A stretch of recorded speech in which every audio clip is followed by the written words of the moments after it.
Joe here. Thanks for visiting Road Trip Joe, and thanks for being my patron. Today we're going to talk about my buddy Dick Franco. Now most of us have had all kinds of careers, and my career started out, I was mowed lawns, baled hay, bartended for a while. Dick had a really neat first career. Dick started out as a barber.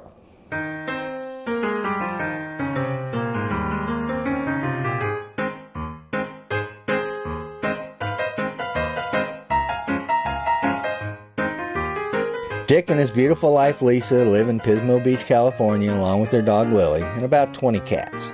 Well, maybe not 20 cats, but sometimes it's hard to tell how many they do have at any given time. Now, Dick and I have a lot of the same friends, and we get together occasionally to play silly games like left, right, center, where you put down a buck each game and roll some dice. Dick and Lisa seem to clean up most of the time. Francine doesn't look too happy, though. Now, I learned the hard way about Dick's first career as a barber. Every time I'd get a haircut, Dick would say something like, "Man, they really screwed it up this time." Not something you want to hear after getting a haircut, but I never took it personally. But Dick always said I needed to come over to his place and let him give me a haircut. So today, I'm going to Dick's. Now before we get to my haircut with Dick, I think I should let you know that one of my patrons asked, what is it about the barber pole? The colors and the shape, and why does it spin around like that?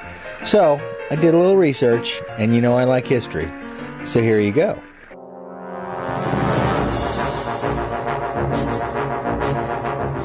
The barber's pole and the colors are really from a long, long time ago, when barbers didn't just cut your hair, but they also did bloodletting. Now, bloodletting, if you don't know, is where they cut your vein open and they let it drain. So if you went into a barber and you had a sore throat, they could not only cut your hair, they could cut your veins. Originally, it was monks that did this for the sick, but they would always get barbers to come help them because they were pretty good with sharp instruments. But in 1163, Pope Alexander III prohibited his monks from carrying out this kind of procedure. So barbers just kind of added that to the repertoire. Barbers back then, in the Dark Ages, were known as barber surgeons. They also did things like pull teeth, set bones, and treated wounds. Now, if you haven't guessed, the barber pole is linked to bloodletting. The red represents the blood, and the white represents the bandages that they got to put on you so you don't bleed to death. The pole itself symbolizes the stick that the patients squeeze to make their veins in their arms stand out more. Now in Europe, barber poles traditionally are still just red and white, while in America we added blue. And we make them spin around sometimes. One theory holds that the blue is symbolic of the veins cut during the bloodletting. I'd like to think it's red, white, and blue, just like our flag. By the mid-1500s, though, English barbers were banned from providing surgical treatments, although they could still pull your teeth. So if Dick had been born back in the Middle Ages, let's say, he also could have been an MD. That would have been kind of cool. Now back to Dick and my haircut. Did I mention that Dick cuts hair in his garage?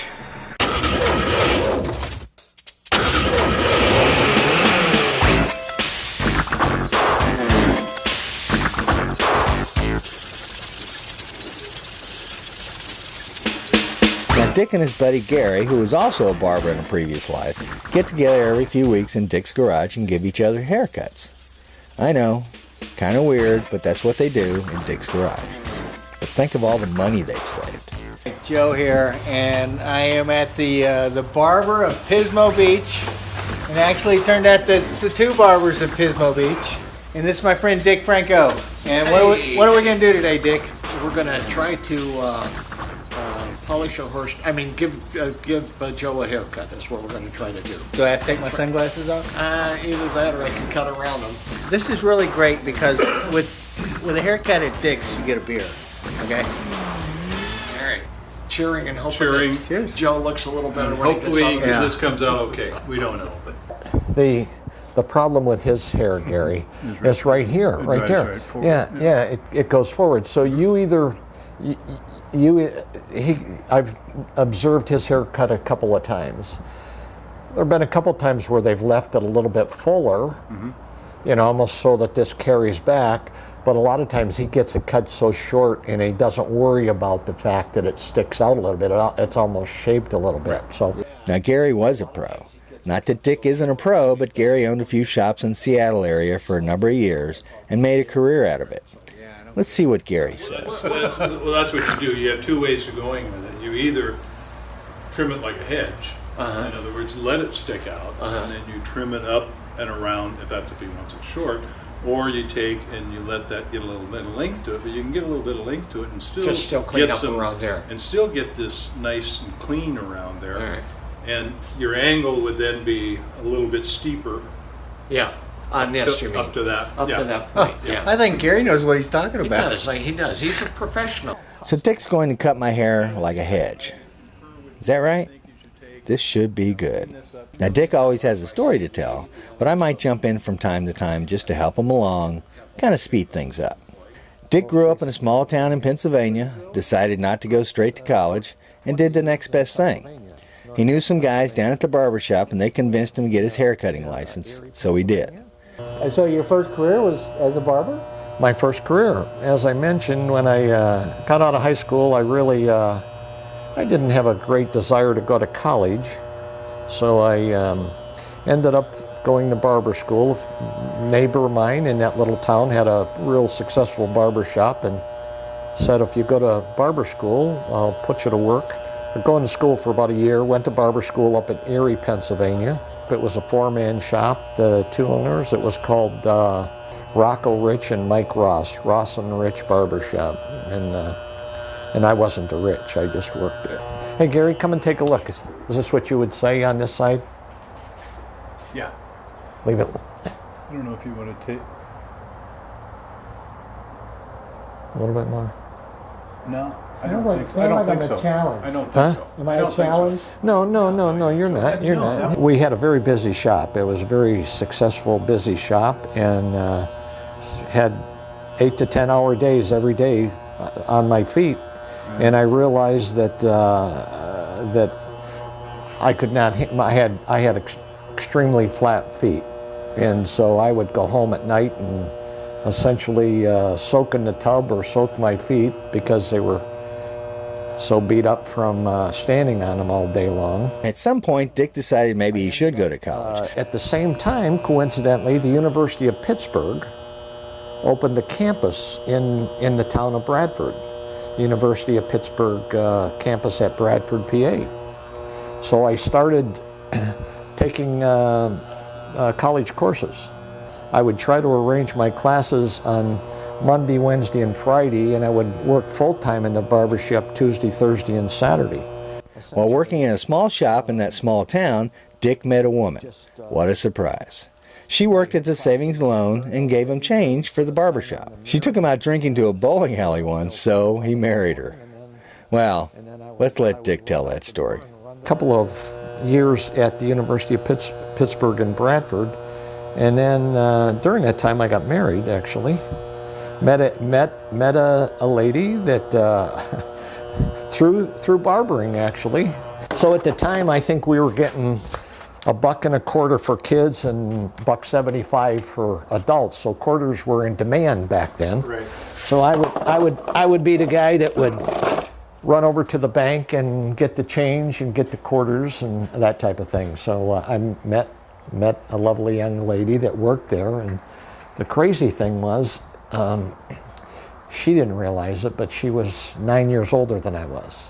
She thought I was a little bit older because I had gone to school and was a barber and this and that. So why don't you meet us at the bowling alley and we're going to go out and have a drink afterwards.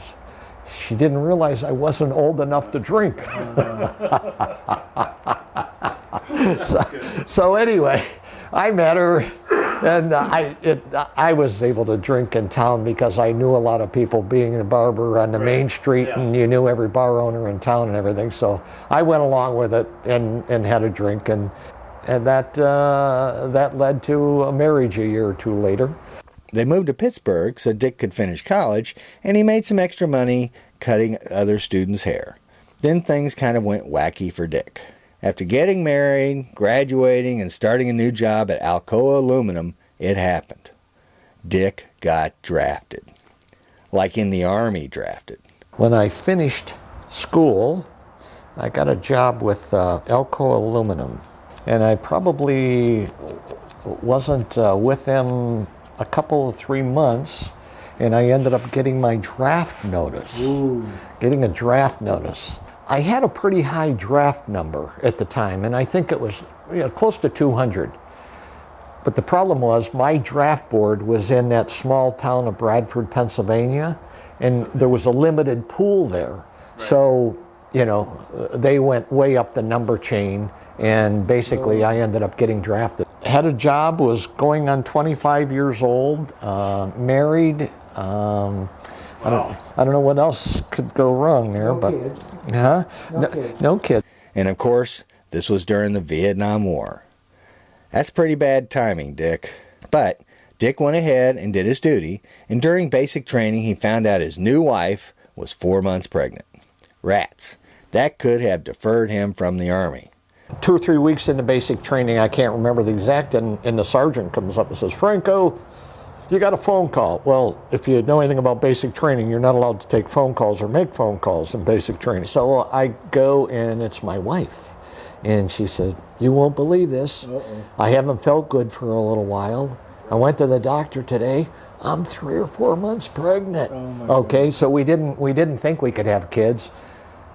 Now we find out I'm drafted, I'm in the Army, there's no turning back. Had we known that she was pregnant, I probably would have got a deferment. Right. Not that I wouldn't have wanted to go for my country. But Dick stayed in, became an MP, or a military policeman, and drove a chaplain around that liked to fish and play racquetball.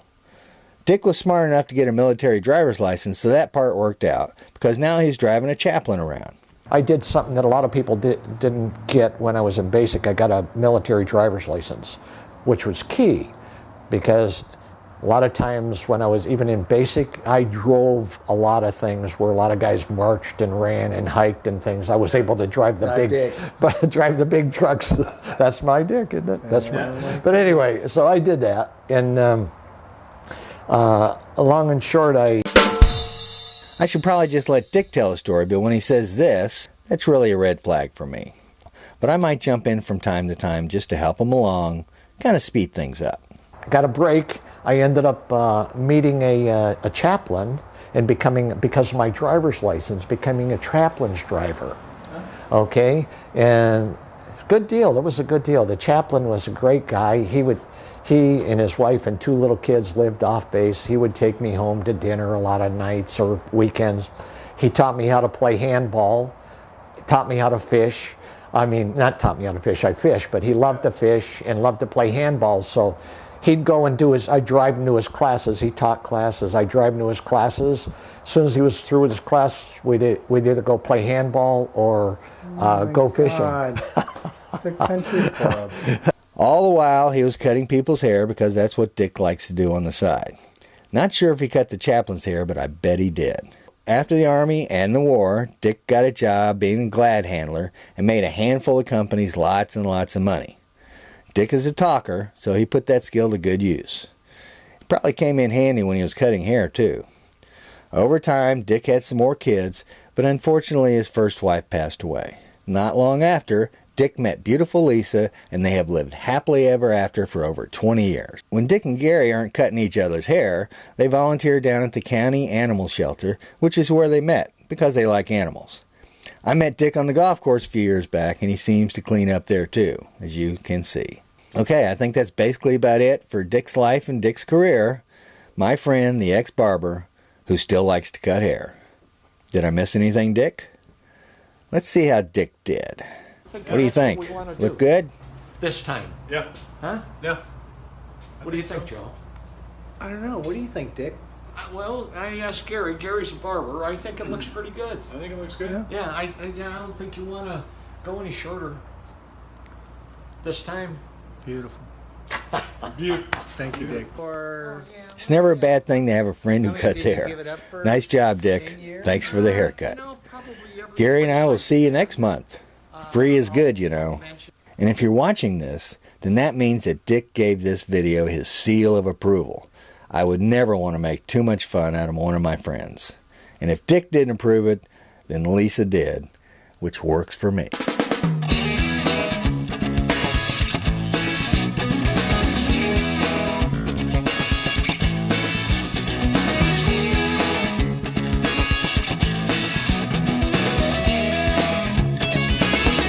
I'll give you a story really quickly. All right. One of the things that happened after basic, and this was strictly by luck, I ended up being the best marksman in our troop of 160.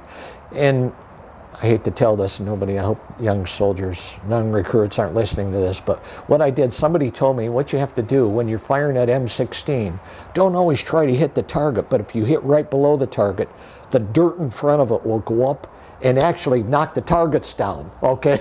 So I always aimed low. I always aimed low on the targets. So I ended up being the marksman. For hitting the dirt. For hitting the dirt below that. I will. This is how Because they long? had- How much film do you have here?